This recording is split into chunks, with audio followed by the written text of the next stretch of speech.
morning and welcome everyone. It's so nice to see some visitors here today. And of course, our regular folks are always welcome and appreciated. I'm Debbie Skirdo and I'm representing the Board of Trustees today. I have some announcements to call your attention to. As you see on the Thursday, the Community Connections comes out if you're on the email list, and if you are not and would like to be, you can sign the little book, the paper in the hall with the greeters, and you'll be put on there, and every Thursday you'll receive a whole list of what's happening, a whole communication about that. And I wanted to call your attention to our new calendar button that shows you by month that this is actually the calendar. I know we've had some issues where people weren't sure what the button was for, but this is definitely for a calendar, okay? And you can even pull up, I think you can pull up month by month, right? Each month, if you don't care about August anymore, pull up September or whatever you want to see. So enjoy that on Thursdays. That's in the Community Connections. Also, today after church, we'll be having the Justice Team meeting in the Founders Room. And also, I have a special announcement from the Leadership Development Committee. We are looking for a secretary for the Board of Trustees. And here's the announcement from Alan Worsley and Jack Little. The Monte Vista UU congregation needs one of us to step up and complete the term for the position of secretary on the Board of Trustees. The secretary is a voting member of the 4-person Board of Trustees. The current term expires on June 30th, 2025. The duties of the secretary include 1, attend board and congregational meetings, 2, prepare and distribute information for meetings, 3, record and distribute accurate records of all Board of Trustee and congregational meetings. The full job description is available in the Monte Vista UUC bylaws, so we can get you a copy if you want to see more detail. The position requires that you be a full member of this congregation for at least 2 years in order to qualify. Much of the work can be done electronically. And if you're interested or have questions, please contact the the Leadership Development Committee, Jack Little and Alan Worley, or any of the members of the board. And Carissa's here today. I'm here. And you can even ask Maggie. You can ask Megan Gallagher. So there's several of us here. If you have questions today, we're happy to try and help you find out. And we would love someone to step up to fulfill the rest of Terry's term. Due to health reasons, she's not able to continue. Okay. Also, we have new office hours for temporarily. On Monday, Thursday, and Friday, our office here will be open from 10 a.m. to 2 p.m. And that'll be happening for a couple more weeks while Brenda is still recuperating. Okay? Also, choir starts on Thursday. This Thursday night, we start our choir practice. Yay! Yeah, and it's a wonderful job, and it's a wonderful place to have such a great time with everybody. It starts at 7 here, goes till about 8:30. Okay, and you're welcome to come and check us out and see if you're happy being part of the choir. Also on. We've changed the meeting date for the membership committee from this Wednesday to the following Wednesday, September 4th.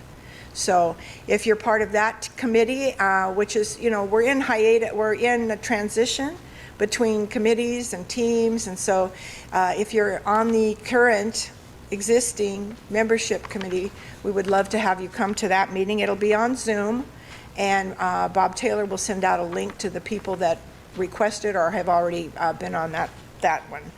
And I think the rest of the items you'll be able to see on Community Connections and up here on the screen. And I would like to introduce our minister, Reverend Maggie Yenoki. Hey, Debbie. Yay, Debbie. Thank you, Debbie. You deserve applause. And a couple lays and a massage and all of that. The only other thing I want to really highlight, good morning, everyone. Sorry. Good morning. And a special warm welcome to all of you joining us on Zoom. I can peek here and see we have 11 people. Hi. Good to have you here with us. Is that next Sunday is going to be our in-gathering service. So I know that's a big, huge thing where it used to be a lot bigger, honestly, in the past. Because during the summer, the service would be more lay-led. The minister would probably be off on a sabbatical or reading time. And then when we get back to our normal church schedule, we would have an in-gathering, like everybody's home, everybody's back. College students are back, and we have college students today, so yay. And I just apologize to them for all the attention they're getting, but I just gave them more, so, yeah. Sorry. We also have a very special presentation today. You want to come up, Kay? Kay Perlman spoke to me about this early in the week and maybe a couple of weeks ago. But I'd love you to come on up into the pulpit and talk about. Okay. Right up in the mic, yeah. Just so that people on Zoom can hear you. Okay. Good morning, everybody. Some of you may remember that a year ago this weekend, we had a very special celebration in honor of Ellen Livingston's 90th birthday. And at the party, I took a lot of pictures, and the idea was to put it into an album. And then one of my cameras started malfunctioning. And when I looked at them, I thought, you know what, these aren't that good. So we ended up taking a lot of other pictures with a little instant camera with Ellen and other people and distributed those. Well, time went by, and I'm starting feeling very guilty for not doing anything about it. And then when Reverend Maggie and then Debbie had birthdays very recently, and I was taking pictures, and I printed them, and then I thought, you know what, I'm going to look at these pictures again. And I realized, you know what, they're really not that bad. So I started getting them together, and then talked to Bob Taylor, who came up with 2 huge flash drives full of pictures that were taken between the year 2001 and the party. And so I decided, you know what, instead of making this a present from me for all, we're going to make it for the whole congregation. And within about 10 days from the time we started until we had everything put together, we had the book put together. So I've been a member of the church since 1988, so I go back pretty far. And I was hoping to get pictures from way back then, but I found some, but not everybody that I would have liked to include, because I just couldn't find pictures of them. But also, I am not a very good artist. I like to take pictures, but I'm not very good at putting things together. So I asked Debbie if she had anybody that might be able to help me do that, and she referred me to one of our newest members, Lynn Murray, who, in another warp speed, put the whole album together, did an absolutely wonderful job, and saw it through to printing and having it ready to give to Ellen. So Ellen, if you want to come on up, and we wish you a very happy 91st birthday.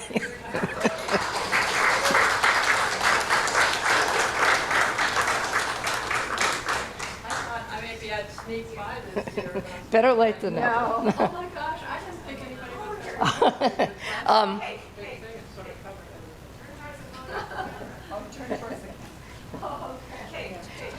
Just, okay. For all of us. I'm such a passionate gal. Yeah, I know, that's Debbie's. Yeah, okay. Thank you so much. Oh my God. Well, look at that This picture. is covered. We also made an extra copy for the congregation. So I will give it to Maggie and then you can. Yes, we'll put it out for Yeah, everyone to okay. enjoy. Okay, Beautiful. So many, many thanks, especially to Bob and to Lynn Maria. Lynn Marie, who, by the way, got a very quick overview of 35 years of the congregation's activities. So, okay. Okay. Oh, We can do one later. okay. Yeah, Okay. please. Yeah. Okay. Yay!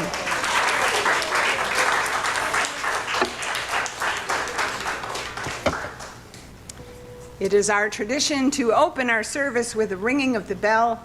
We ring it 3 times. First, for honoring yesterday and inviting the ancestors in. Once for celebrating today and opening ourselves toward a greater gratitude. And a 3rd time for awaiting and incubating a brighter tomorrow.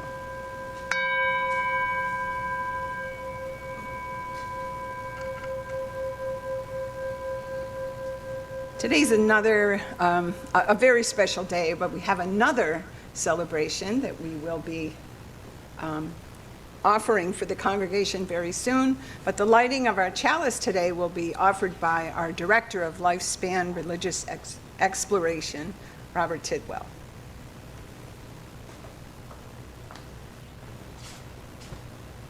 And Lily, can you come up and light the chalice while I read the words? The words today are from Florence Caplow. Sunlight streams through a rounded window.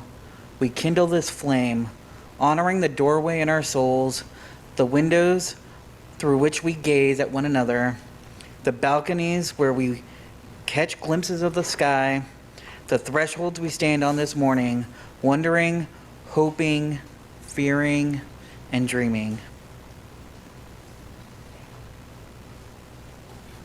Thank you.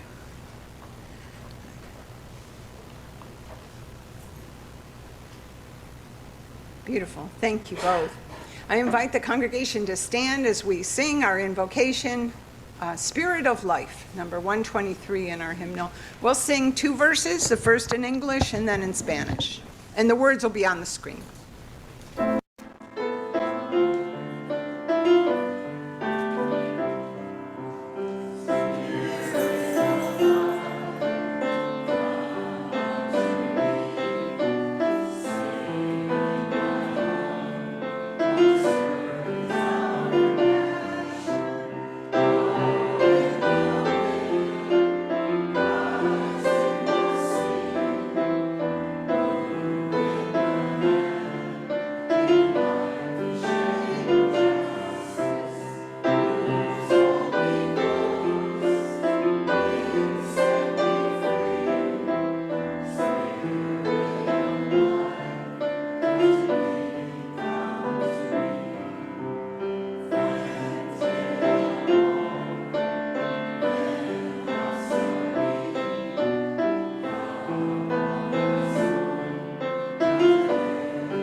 Read together our congregational covenant.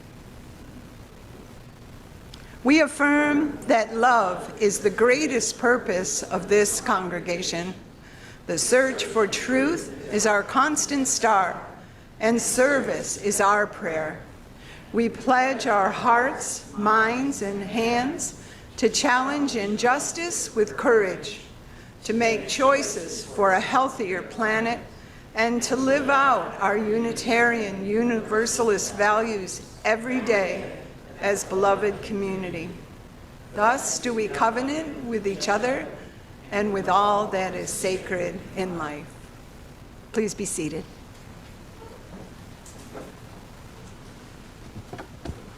There you are.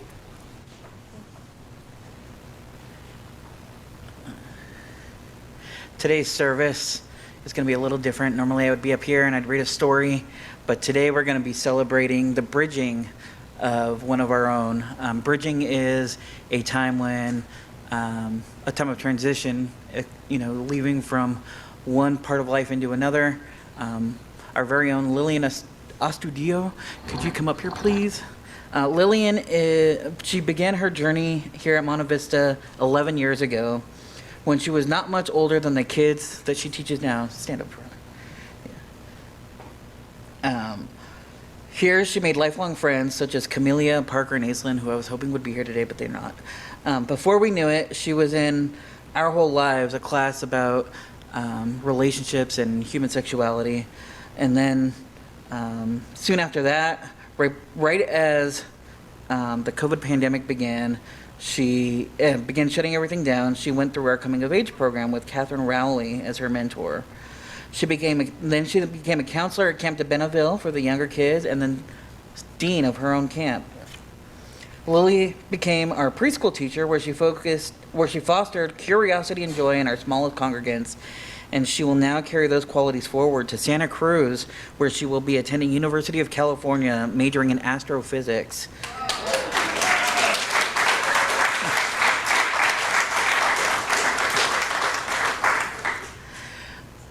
And we have a message from Catherine Rowley, who is Lillian's mentor in coming of age. Jaryus, can you play the video, please?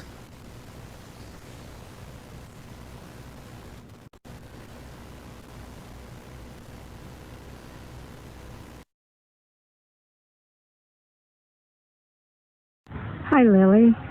I'm sorry I can't be there today in person as we honor you as you go forward into the world and start your career as a college student. So proud of you.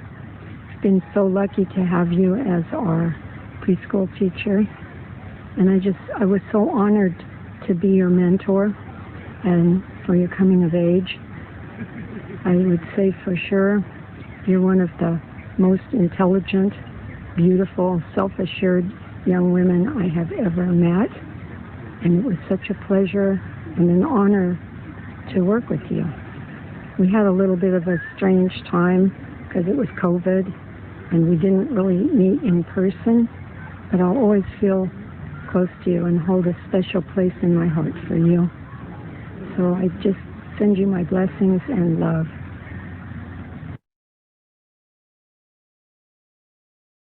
Coming of Age is a class where the children get to learn about other faith traditions, their own values, their family's values and history, and figure out for themselves where they fit in this congregation and in the world at large.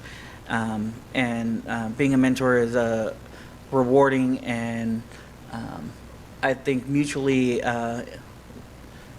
inspirational, right? You take as much as you give. And we're going to be offering that again very soon. So if you'd like to be a mentor, talk to me after service. Okay, so now we're going to do the blessing. And the first part I'm going to read. Lillian, we bless you today. May your mind be on fire with wonder and wisdom. May your heart be aflame with love for this life. May your hands be ignited with purpose. And may your spirit be aglow with courage and compassion. Lily, you are a light unto the world, and you carry our steadfast love with you wherever you may go. And now the congregation can please repeat after me. We bless you. We bless you. We love you. We love you. May your life unfold with joy. May your life unfold with joy. Thank you. And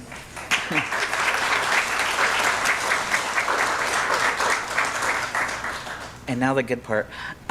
You can look in your gift bag and pull out your gifts.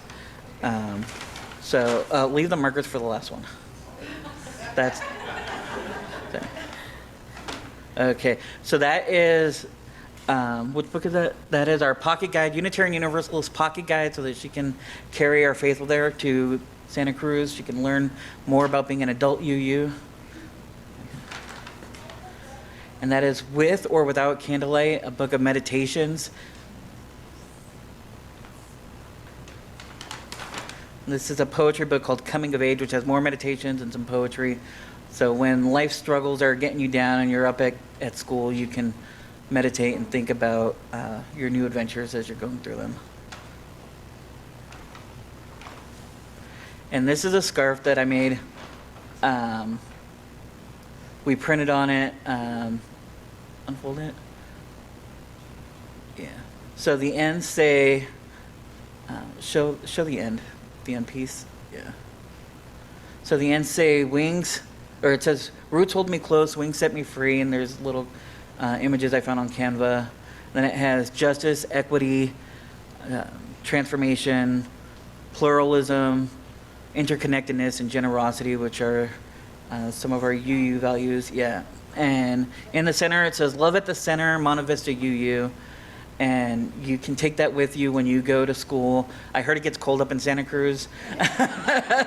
We're not used to that here, but it'll keep you warm and up to camp. And that's also what the markers are for. So, Lily, you already know what affirmations are, but for the congregation, if you don't know, at youth cons and camp, people do what's called affirmations, where they write their name on a piece of paper, and then everybody in the camp or the con or whichever event it is writes things that they love about the person, or memories that they share, or joys that they hope they have.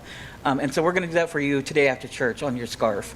So we have rainbow markers. So on the patio today, please, everybody, wish Lily well on her journeys forward.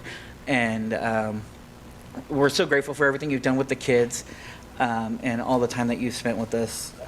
And we just wanted to honor that because you've done so much for us. And now, before you go, there's one last thing we need you to do. And so, Brianna, can you bring up all the kids in the church? I saw Riley back there. Come on, Riley, where you at? Brooklyn. All the kids. Okay, so if all the kids can go and stand on this side next to the piano. Brianna, go stand with the kids real quick. Lily, will you pick up the children's chalice? And we are going to have you... yeah. We're going to have you literally pass the torch to the next generation. And hand that to Brianna, please. And then, Jaryus, if you could bring up our children's song, we will head down to our classes. And Lily, you can take your seat and enjoy the rest of the service.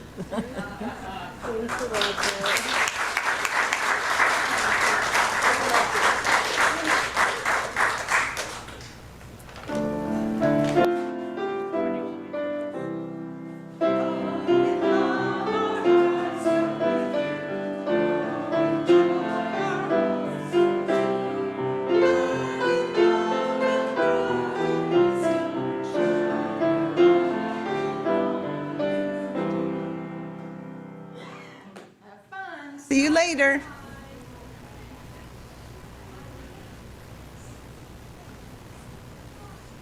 As a long-standing ritual of our congregation, it is our tradition to gather an offering during our weekly worship service.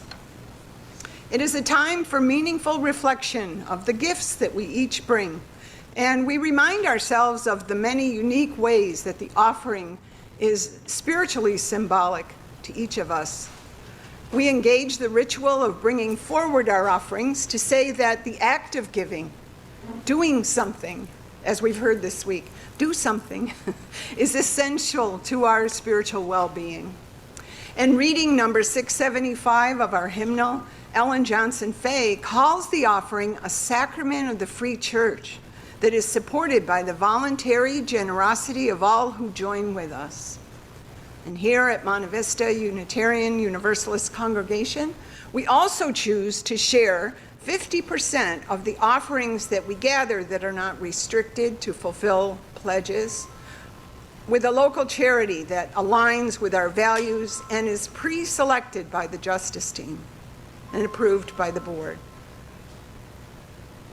For the month of August, we have been dedicating our Share the Plate to the good work of Aging Next. And at this time, I invite you to come forward with your generous offerings, given and received in a spirit of grateful fellowship. Lily? Beautiful. Thank you, Lily. That's so gorgeous and hopeful. Thank you, thank you.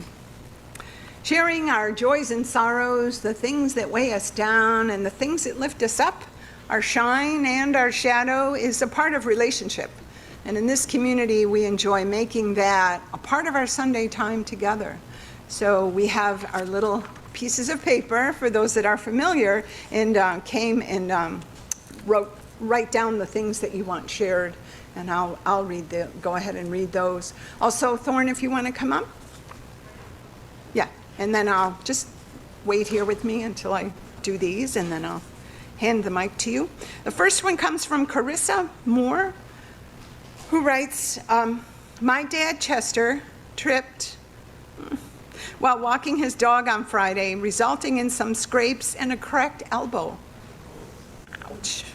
Yeah, needing good vibes for a quick and uncomplicated recovery. Yes, please. And this one comes from Lynn Maria.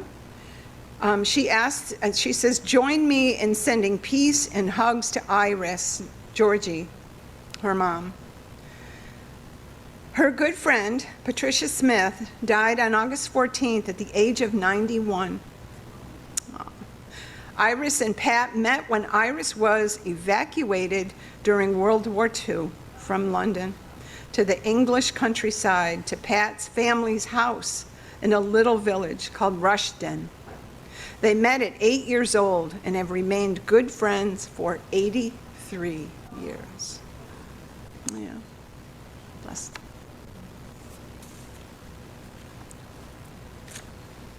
Thorne, you had asked me earlier for a couple minutes. Yeah. Sorry if I'm loud because I'm used to projecting my voice in a classroom. So, I have never been married and I've only been to 3 weddings, but I brought something borrowed, something old, something new, something borrowed, something blue. So the old is a picture of my Uncle Henry, and I have high resolution scans of this, so I want to pass it around. New is my favorite cough drop, so if you would like one, you can have one.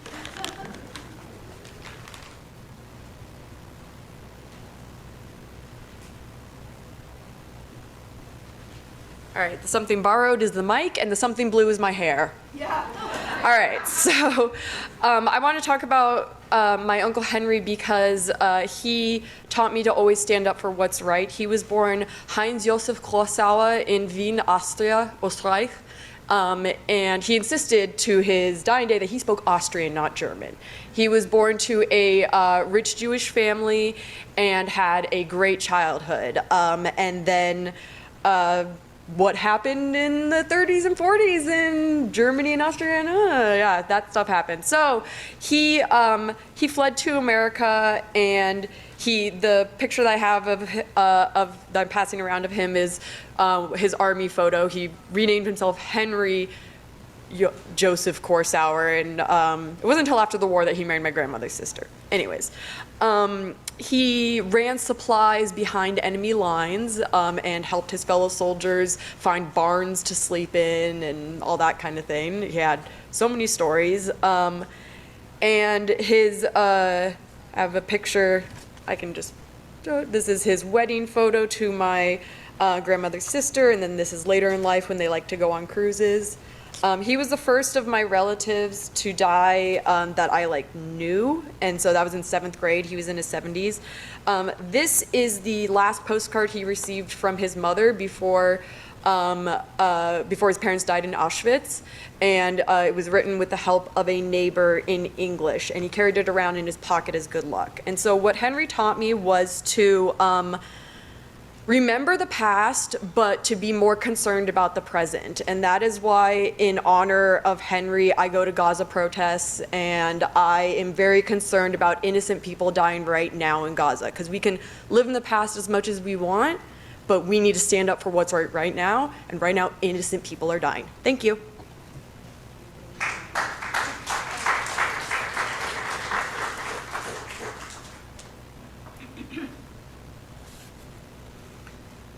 Amen. Let's begin our time of prayer and meditation with the words of Mary Oliver, and then we'll enjoy a little bit of shared silence before our time of prayer. Mary Oliver's title is On Meditating, Sort of. Meditation, so I've heard, is best accomplished if you entertain a certain strict posture. Frankly, I prefer to lounge under a tree. So why should I think I should ever be successful?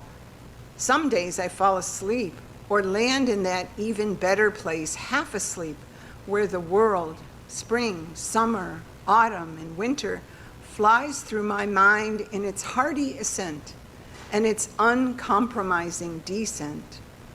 So I just lie like that, while distance and time reveal their true attitudes. They've never heard of me, and never will, or ever need to. But of course I wake up, finally, thinking how wonderful to be who I am, made out of earth and water, my own thoughts, my own fingerprints, and all that glorious, temporary stuff.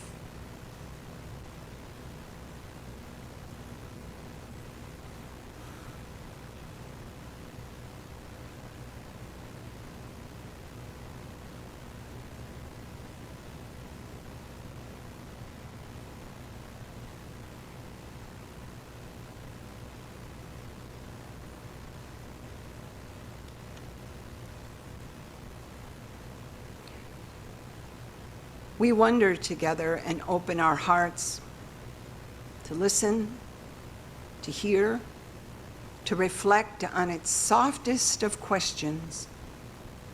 Does it help that we have prayer in our service? Is there one prayer that can touch us all, other than thank you? We have no recipient other than, you may fill in the blank. All that is, the trees, stones, fairies, ancestors, love. We pray because each of our unique souls cries so often in these hard days, and we cry out and wonder what we can do. We pray for those who don't pray for themselves, some by choice, some who never considered it an option, and some are just so sick and tired that they quit. But hoping with all our might to offer an intention that touches into a place that makes a difference for another in need, for babies who can't, or do they? There's a humanist prayer with words that tells us with every breath we choose to enter this shared world, a world where those we love are. May we always feel our connection to those who are suffering and to all of our world. May we find resilience in the power of our connection to others and in the oneness of everything. We trust in the love and support of those near us. We send only love out back into the universe, and we receive peace back. When we breathe in peace. And when we breathe out love. We are here with great purpose, the compiled bits of essential love that we each bring. We know how to be our best and kindest selves. We know that making fun of anyone is harmful to us all as well. We know that criticizing another is harmful to all. We know that all supremacy is harmful. So we pray from our hearts into the collective heart of love. And so instead we return to our tenderest of hearts. And so instead we apologize and decide to be loving, curious, and kind. And so instead we covenant to be filled with loving kindness.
Beautiful, thank you. For our reading today, we have our board treasurer here to read A Bit Broken-Hearted by John Rodell. Just want to be out of here. Carissa?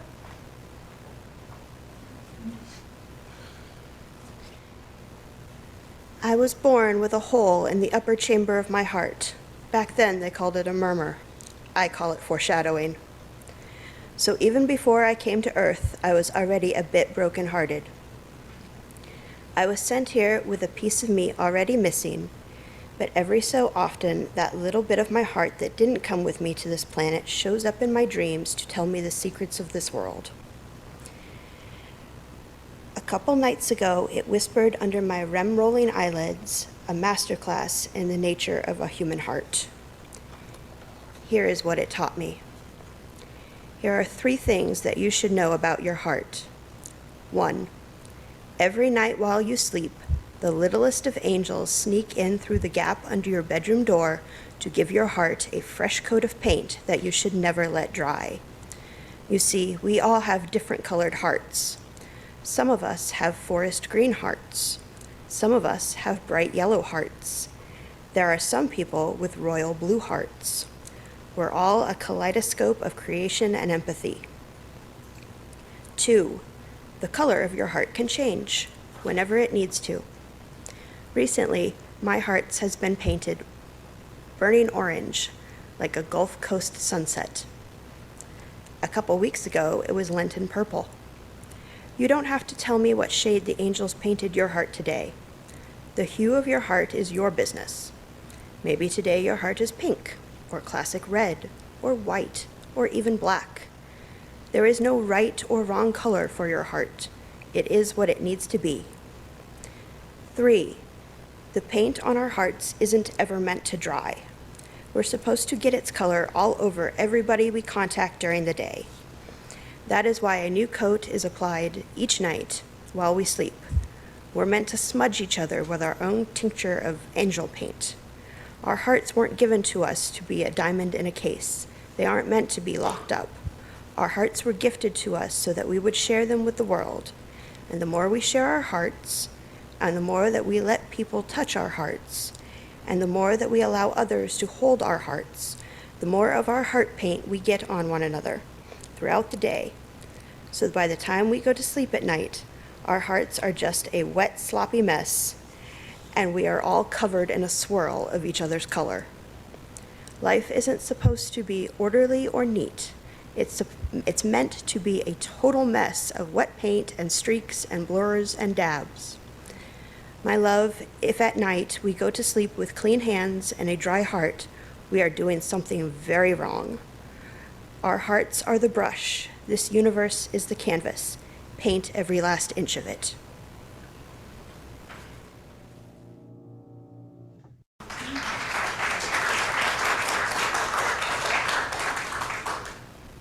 Breathless. Thank you, thank you. So beautiful.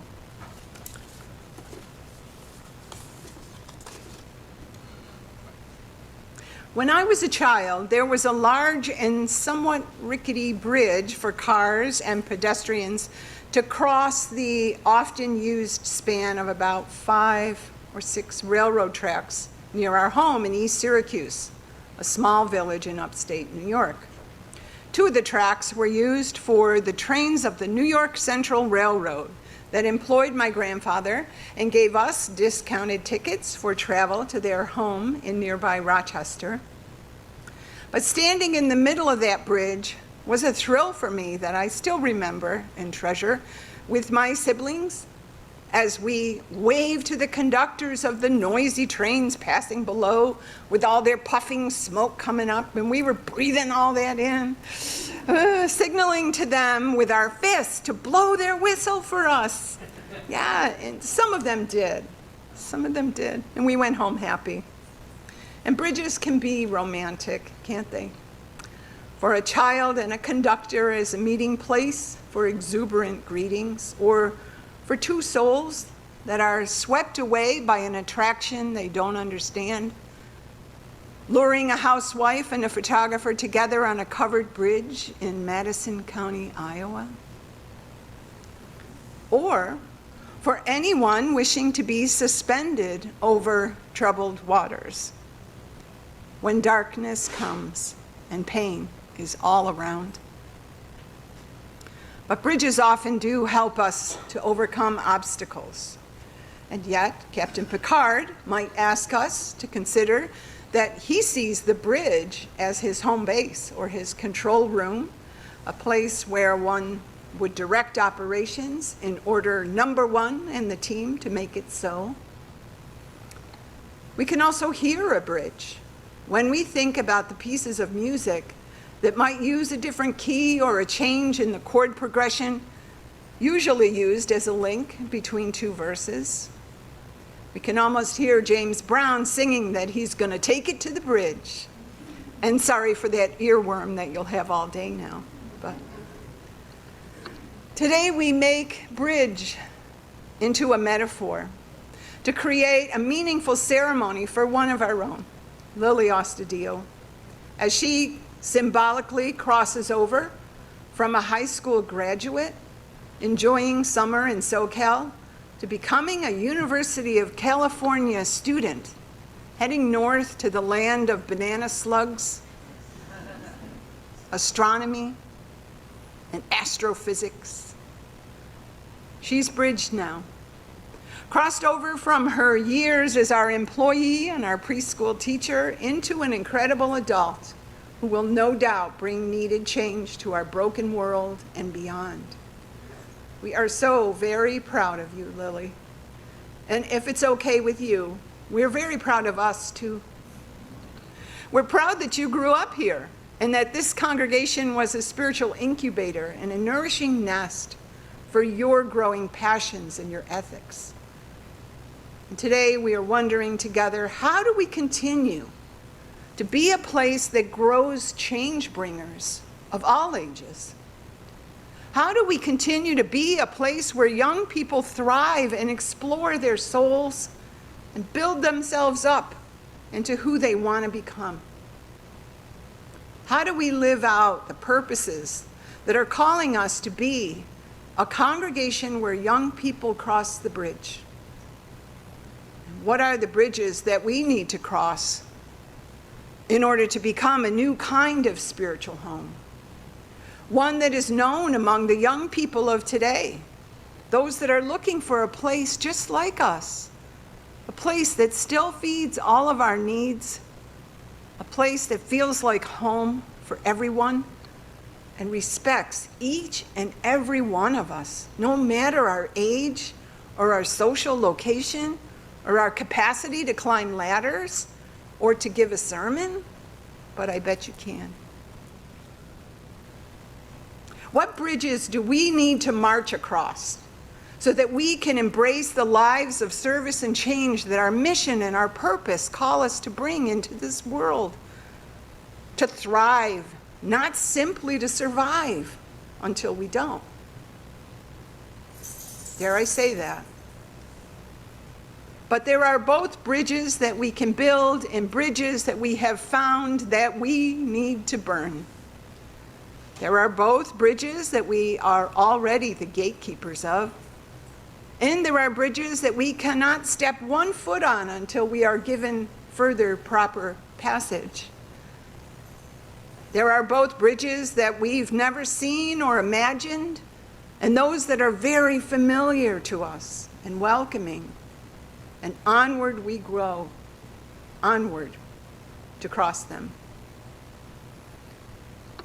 As the team's task force works so hard to lead our transition toward a more sustainable framework for our congregation, the board and the teams that are already beginning to meet are contemplating and traversing the bridges and the thresholds that our brave embrace of needed change is providing for our journey toward a sustainable future together.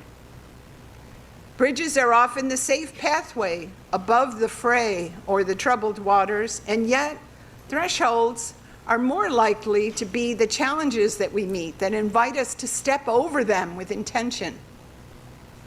Bridges are answers opening outward like the yellow brick road of Oz, and thresholds are entryways that open into a vestibule, a place of welcome and invitation, a place of safe belonging, and a place to find answers that require inward reflection.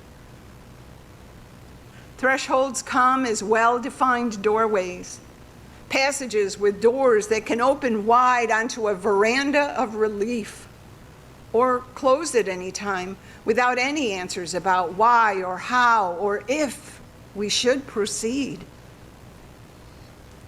The bridges are paths outward toward remarkable answers like Lily's. She knows where she's going. The thresholds call or push us inward toward growth and change. There's a yin and a yang. There is a yielding and a taking action. There is a listening, a deep listening and a deep speaking.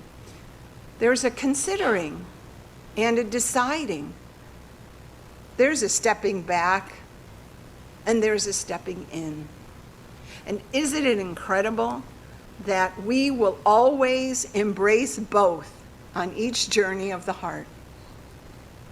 But our bridges are here for us to dance over, as Lily did today. And our thresholds are here for us to cross over and to enter in, journeying to visit the ancestors and the divine, the sacred, as if we're seeking the wisdom of the ancients, going inward together to see what we are to do, hearing one another. We say that again, hearing one another, everyone, and honoring those elders among us, awed by the knowing that flows from our youth, and opening toward the past with our ears to the ground as we decide how best to prepare stability for the future generations, for those who will come and carry this great faith forward. May we all continue on this journey in ways that feel safe and that feel strong, with room for all of us and with the voices of all of us and with all of our love for the world. Blessed be. Our sending song today is Go Lift It Up. But before we sing, I just want to read this little intro that was written by Reverend Kimberly DeBuse from her website that she calls Notes from the Far Fringe. She has each of the hymns that are in our book, and she writes a little bit about them. For this one, she says, Lord, the days are hard. No sooner do we wrap our brains around one major news story and another one comes barreling down. What we need is something warm and loving and sweet. Sometimes it's a sweet song that is just what the doctor ordered. And to be honest, there isn't much more to say about this sweet benediction that was written by UU music director Mortimer Barron that he doesn't say about it himself. This little piece comforts us in its warmth and showers us with its blessing. And comfort and blessing is something remarkable. So let's stand and sing together, Go Lift It Up. We'll sing it through twice. Beautiful, beautiful. Georgia, would you come and extinguish the chalice, please? And let's read our unison benediction together as soon as it comes up. Here we go. As we extinguish our flame and close our time together on this day, we take this flame with us to illuminate the bridges and thresholds that we'll be asked to cross. And with this blessing, we bless our souls' paths as we go into the week ahead.